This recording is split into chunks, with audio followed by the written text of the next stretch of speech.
My ex-wife completely severed ties with me, removing me from all her social media accounts. But guess what? She didn't stop there. Just when I thought she was finally out of my life, the inevitable occurred. I only recognized my wife's true nature after losing my job for the last time. In the past, I held a high-ranking position in a large corporation, accompanied by numerous benefits and a hefty paycheck.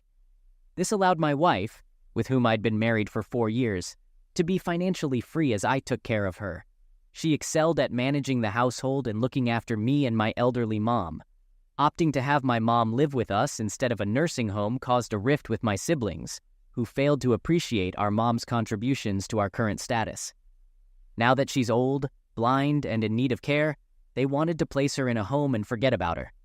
I couldn't allow that, so I brought her to live with us. To my knowledge, my wife and mom got along well, and any issues between them were unknown to me. If my wife had communicated her unhappiness with certain aspects of her life, I would have done anything to make her feel better. Supporting her when she quit her job due to dissatisfaction was not an issue. Financially, I never faced significant challenges, always able to provide for my loved ones and lead a comfortable life. Therefore, it was a shock when I was accused of stealing money at work. Despite my dubious colleague being the boss's nephew, they made me the fall guy, and I was let go. Though it didn't mar my record and I received some severance pay, I found myself jobless. Eventually, I found another job, but it was a significant step down from my previous position. Consequently, my wife, not fond of working, suggested trying her hand at modeling at the age of 32 due to her youthful appearance.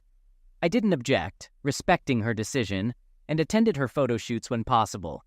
We hired a nurse to care for my mom around the clock, and this arrangement seemed effective until I stumbled upon those cufflinks while searching for my tie. Enid was out on a shoot, and not wanting to disturb her, I searched on my own and found a large box. I thought my tie might be in there among her belongings, but then I noticed a pair of cufflinks from a high-end brand beyond my budget. With no brothers, it raised questions as to why she possessed such pricey cufflinks. Though unsettled, I assumed there must be a logical explanation, and she wasn't being unfaithful. When she returned, I inquired about the cufflinks. She burst into laughter, explaining they were a gift for me that she had forgotten to give. They were given to her at a photo shoot to pass on to her husband or a friend. Feeling foolish for doubting her, my mom cautioned me to be cautious. She noted my wife's misconception that she couldn't hear due to being blind. Despite my wife misleading me about her whereabouts during claimed photo shoots and using my car because it suited her image better and I saw no damage, I decided to install a tracker in my car.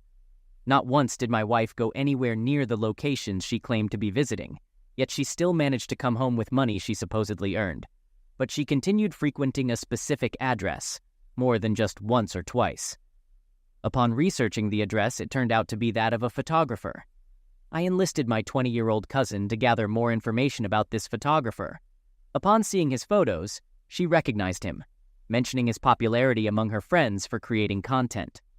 Feeling like I was spiraling out of control, I learned from my cousin about the nature of the content he produced. We had agreed that her modeling would remain dignified, so why was she involved in this?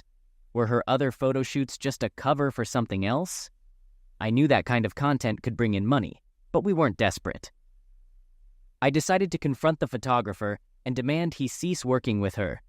She hadn't been honest with me, and I felt she hadn't considered the impact on our family. She could have at least been upfront about what she was doing. So I went to meet the photographer. I told him about my wife and asked him to stop shooting her. His name was Raphael, and his studio was quite impressive. His work seemed tasteful, but I didn't let that sway me. Raphael didn't seem bothered by my accusations. He told me that while he did shoot that kind of content, my wife only did hand modeling and small campaigns with him.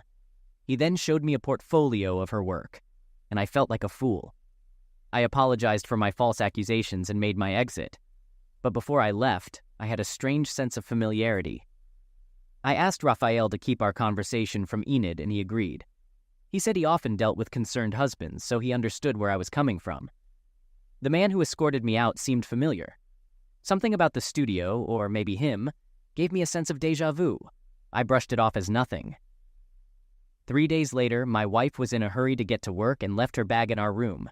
I quickly grabbed it and ran outside to catch her before she drove off. I managed to hand her the bag just in time, but when I returned to the house, I stepped on something in the driveway. I picked it up and saw that it was a positive pregnancy test. I was ecstatic.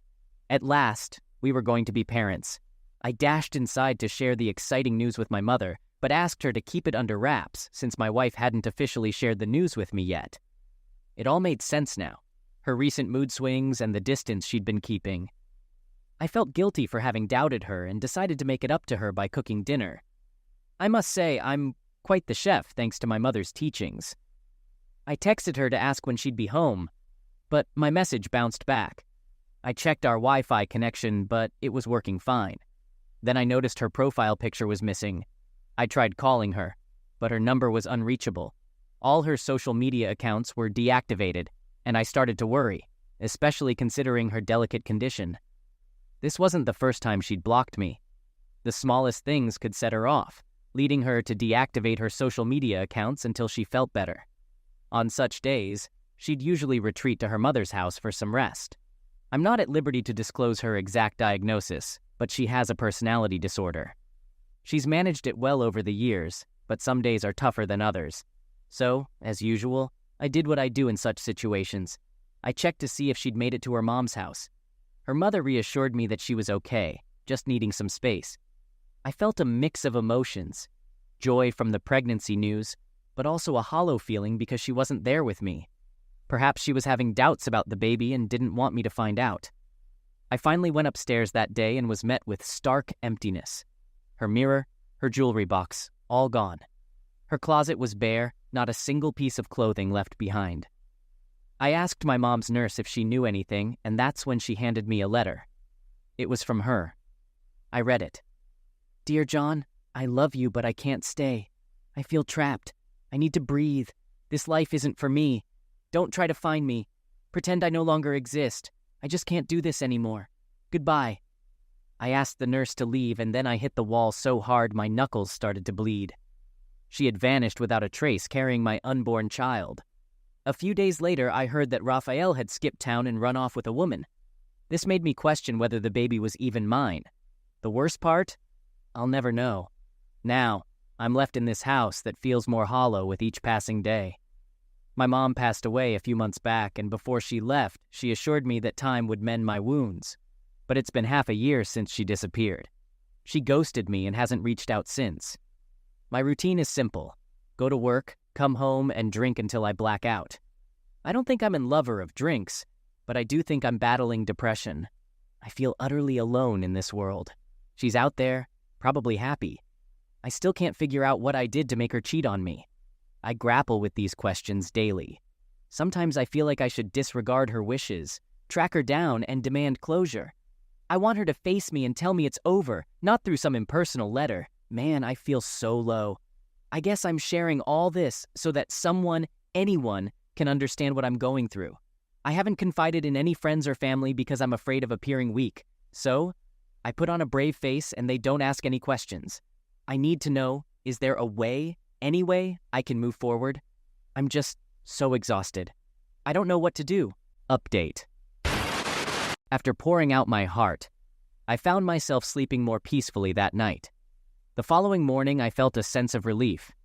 I began to clean the house, discarding her belongings once and for all. In the subsequent week, I even managed to go golfing with a friend. Over these 2 months, I took small steps to reclaim my life.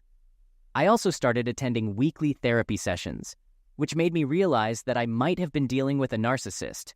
I won't delve into the early stages of our relationship, but there were numerous red flags that I overlooked simply because I didn't want to lose her. This made me question, did my love for her morph into an obsession? I've been undertaking the most challenging task a person can do, having brutally honest conversations with myself. Through this, I've gradually started to let positivity seep back into my life.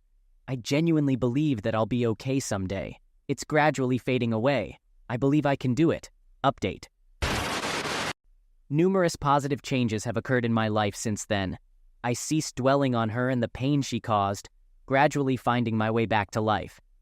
Job performance improvements led to a transfer and even a promotion. I now reside in a serene, small, and comfortable area, perfect for me and my fiancé. Yes, you heard right, My marriage to Enid ended over a year ago. Fortunately, I didn't lose anything to her, and we both moved on. It's been more than a year and a half since I last saw her, and I'm convinced the child she carried wasn't mine. Why else would she run off with a photographer? Regardless, I've forgiven her. Not because she deserves it, but because I'm a decent person. Now, about my fiancée. I met her when she was involved in a roadside accident. The person who hit her car fled the scene, and she was running late for a meeting. I managed to memorize the license plate of the hit-and-run car. I have an excellent memory, by the way. I approached her and blurted out the license plate number before even saying hello. She gave me a bewildered look and was about to call for help when I explained that it was the license plate of the car that hit her and took off. She was incredibly grateful for my help. I stuck around while she dealt with the police and all the necessary procedures. I'm not sure what compelled me to stay and ensure she was all right. Afterwards, she invited me for a coffee and, well, the rest is history. I'm brimming with happiness these days. My mom was right. Time does indeed heal. I feel rejuvenated and haven't fallen back into my old habits for a long time. My fiancé and I are expecting a baby soon, and we're organizing a cozy wedding with our close friends and family. I'm thriving in my job and have made significant progress over the past year. The only issue is that I've been having dreams about Enid. Sometimes, when I'm out, I think I catch a fleeting glimpse of her, which unnerves me. It's like I'm haunted by a specter. The dreams about her are far from pleasant. But I know better than to seek her out. She made her choice when she left me grappling with unanswered questions. She didn't even express her condolences when my mother passed away. I've worked tirelessly for everything I have. Honestly, I don't want or need her in my life. But how can I stop these dreams? I'm considering getting some sleeping pills. When I take sleeping pills, my dreams tend to fade away. I discussed this with my close friend, Peter, and he suggested that dreaming about an ex might indicate some unresolved issues. But does that mean I need to track her down to figure out what's left unsettled? I'm content. I told Peter I don't need her barging into my life and wreaking havoc as she's known to do. I didn't reach this point of peace easily. Update. She's reappeared, and you won't believe what she's claiming. I didn't seek her out. She tracked me down. Despite changing my phone number, job, and address, she managed to find me like some sort of detective. She sent me a text asking to meet, not even 2 weeks after I started having dreams about her. I had nothing to say to her, so I blocked her. She kept calling from different numbers, and my fiancée, Claire, started getting suspicious about the influx of calls. I had to fib and tell her that I'd accidentally signed up for a telemarketing service. I felt guilty when Claire decided to change her phone the very next day, just to give me some peace. Peter suggested that perhaps I should share the full story with her, not just the condensed version. Did I heed his advice? No, I rarely do. I should have, because Enid showed up at Claire's workplace with a kid, claiming he's mine. I was at work contemplating getting a restraining order against Enid when, lo and behold, she makes her move. Claire called me, saying a woman claiming to be my wife had shown up with a young boy, allegedly my son. Talk about impeccable timing to wreak havoc in my life once again, right? I had grieved for her and that child, mentally buried them, and now they just saunter back into my life as if nothing happened. I told Claire we'd discuss it later, then shot a text to Enid asking if she'd lost her mind. I warned her to steer clear of my fiancé. She responded saying she'd been trying to get my attention, but I'd been ignoring her. Did she really think she could just stroll back into my life and I'd welcome her with open arms? No questions asked? I was trembling. I had no idea if the child was mine. I'm still grappling with all this. Eventually, I mustered the courage to tell her we should meet and talk it out. The next day, when I got home, Claire was livid, and rightly so. She demanded to know why I hadn't told her about having a child and why I was still married to Enid. But I'm not married to her. I have no clue what she's talking about. I had no choice but to spill the beans, delve into the nitty-gritty of what transpired, and beg for her forgiveness. Claire forgave me, assuring me she'd stick by my side no matter what. I don't deserve such unwavering loyalty. I'm truly blessed to have her in my life. The following morning, I met with Enid. Claire stayed in the car while I had a chat with Enid. Seeing her for the first time in a year and a half was a jolt to my system. She's changed so drastically, it's hard to recognize her. She used to be vibrant, energetic, and passionate, but the woman standing before me looked a decade older. She reeked of cigarettes and had put on quite a bit of weight. Beside her was a young boy with wide eyes and a skinny frame. I sat down without saying a word to her and ordered something. Then I greeted her. She immediately burst into tears. Suddenly she broke down, expressing relief that I seemed to be doing well, better than she was. After she left me, she continued modeling for Raphael until her pregnancy started showing. She had no choice but to tell him she was expecting, but he wanted her to terminate the pregnancy. She refused, and he left her. From that point on, her life spiraled downwards rapidly, and she struggled to care for the baby. Then she dropped the bombshell. She wanted to get back together. Just me, her, and our supposed son. Hold on a minute. Did I have gullible tattooed on my forehead?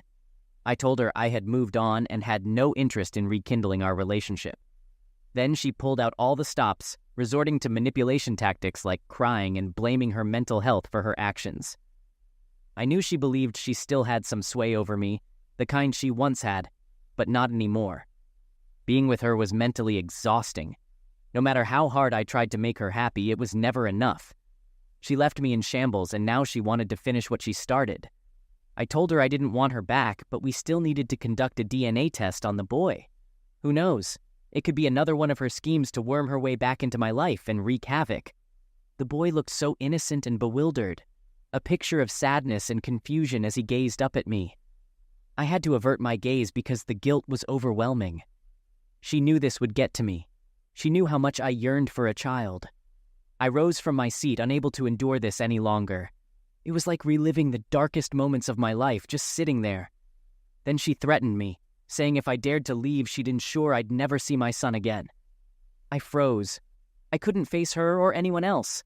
I was trembling, a cocktail of anger, fear, and a myriad of other emotions coursing through me. Then, a comforting hand rested on my shoulder, and I saw it was Claire. She reassured me that everything would be all right. She took a seat and asked Enid what she wanted. Enid demanded money, a hefty sum for child support. Claire responded, "All right, but we'll need a DNA test first to confirm that he's indeed Ian's son." Enid told her to stay out of it, calling her sloppy seconds. Claire retorted that at least she genuinely loved me and hadn't caused me any pain. Before I could react, Enid lunged at Claire, slamming her head onto the table. She was about to cross over to the other side to finish her off, but I intervened. She started yelling and tried to attack me. I yelled at Claire to call for help. Enid's reckless actions landed her a few hours behind bars for assault, thanks to the security camera footage. In the meantime, the child was placed in foster care, but I managed to secure a court order for a DNA test. The results are due in a few days, and I'm honestly at a loss for how to feel. Claire assures me that regardless of the outcome, she'll continue to love me and accept the child. The thought of having a lifelong connection to Enid through this child is daunting. It feels like she'll always be there, looming over me like a dark cloud no matter where I go. I don't harbor any love for her anymore. I see her for the manipulative person she truly is, and it scares me, for the sake of my wife and our unborn child. Enid always seems to have a trick up her sleeve, capable of causing havoc and escaping unscathed. So now, I need to plan for the future, to ensure our safety. Update. It's not over yet. We're about to receive the DNA results, so I'll read them out to you like a daytime talk show host. He is not the father. The child isn't mine. I was at a loss for words when I found out, even though it confirmed my suspicions. The child was probably Raphael's, who had promptly abandoned Enid upon learning of her pregnancy. My heart ached at the thought of her being solely responsible for that child's upbringing. So, Claire and I proceeded with our assault and stalking charges against her. It wasn't difficult for the court to determine that she wasn't fit for full custody of the child. Her past was riddled with questionable activities, and it was finally catching up with her. The court conducted a thorough evaluation and concluded that she needed professional help, as she posed a risk to herself and others. I felt a deep sense of pity for the innocent boy Bryce. Despite my initial inclination to distance myself, I felt compelled to ensure his biological father at least acknowledged him. Claire and I reached out to his father, hoping he would agree to meet his son. Let's hope he responds. Update. He didn't respond. In the weeks following our message, we stayed in touch with Bryce, ensuring he was in a safe environment. I often find myself wondering if she hadn't run away. Would I have raised Bryce as my own? Would I have ever met Claire? Or would she have eventually left me for a new lover? I've attempted to decipher Enid's thought process countless times, but even now, I'm still in the dark. 7 years ago, that enigma was part of her allure. I should have seen the red flags, but in a strange way, that perilous journey led me to Claire. My wife, Claire, and I recently tied the knot, and we're waiting for our baby to arrive before embarking on our honeymoon. It feels like we've been given a fresh start, and these past few weeks have been a honeymoon in their own right. However, our bliss has been overshadowed by responses from Raphael. His reaction was far from what I anticipated. I was bracing for anger, silence, or even acceptance. Instead, Raphael flatly denied being the child's father. He claimed to have undergone a vasectomy at the age of 20. Unless there's some medical marvel at play, he couldn't possibly be the father. His denial left me speechless, and I found myself wondering who else could be the child's father. I scoured his social media, going back as far as a year. I looked for posts where Enid was present and tried to identify any men she was associated with during that time. Then I froze. There was a man who bore a striking resemblance to Raphael, but younger. His profile revealed that he was Raphael's younger brother. Suddenly, I was in a whirlwind on the brink of uncovering something, anything. I couldn't pinpoint what was driving me to identify the child's biological father. Perhaps I'm driven by the fear of him falling back into her care, and I can't take him in. Claire has already endured so much, and it's not fair to ask this of her. So I delved deeper into his profile, and everything seemed normal until, bam, guess what I stumbled upon in one of his photos? Cufflinks, the very same brand that she had stashed away all those years ago. The ones she lied about receiving as a gift and then passed on to me. It was him. I could see the resemblance in the eyes that mirrored Bryce's. I shot him a message, insisting we needed to meet. He was nearby and hurried over as soon as I mentioned it involved Enid. Upon his arrival, his first words were, "What has she done now?" It was as if he was accustomed to her stirring up trouble over the years. I can't say I'm surprised. Enid is like a tempest, leaving destruction in her wake. I laid out the entire story for him, from the beginning to the present. We spent hours discussing all the chaos she'd caused. He revealed that he and his brother had cut ties because of her. I was speechless hearing some of the things he shared. And then came the reason for his visit. Miraculously, I still had the cufflinks. For years, I'd been meaning to discard them. But once they were out of my sight, they slipped my mind. I presented him with the cufflinks and asked if they had been close. He confirmed it. Then I showed him a picture of Bryce, and he didn't deny it. He just nodded solemnly, as if he was coming to terms with it. By this point, I was emotionally drained, weary of the constant anger, betrayal, and sorrow associated with her. He expressed his gratitude for my honesty and then departed. As far as I'm aware, he managed to gain custody of Bryce, and we haven't heard from him since. I sincerely hope this is the final chapter in the Enid saga. I can't handle any more of her drama. Update. The narrative concludes. Enid's mom contacted me, stating that Enid was released today and wishes to see me. I won't go. I'm drained. I made the error of getting involved in her troubles because I wanted to rescue her from herself. Now, I have a wife and a child to care for. Enid is merely a part of my past. Her mom has some nerve. She was aware of what was happening all those years ago and allowed her daughter to disappear from my life. I persistently reached out to her mom initially until she herself blocked me. She didn't reveal Enid's whereabouts, leaving me in the dark. I don't care about what she's saying now. Enid is unraveling and facing the consequences of her actions. She needs to confront the aftermath of her deeds. I've already extended my forgiveness. This is my revenge.